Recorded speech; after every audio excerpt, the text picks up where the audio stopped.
നമ്മൾ ഉദ്ദേശിക്കുന്നത് അള്ളാഹു അറിയുന്നു.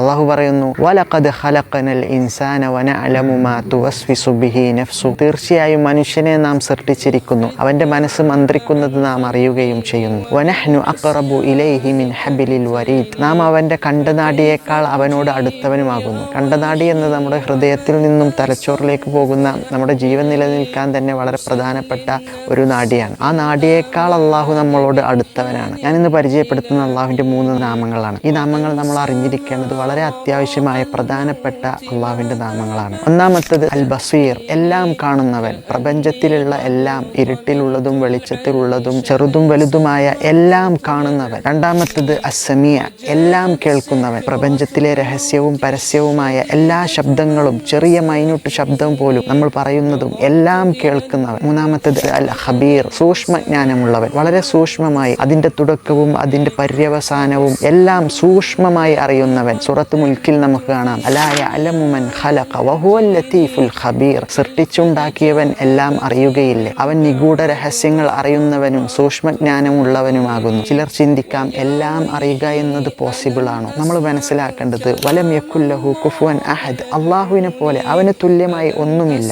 നമുക്കുള്ള അനുഭവങ്ങളാണ് നമ്മൾ അള്ളാഹുമായിട്ട് താരതമ്യം ചെയ്യുന്നത്.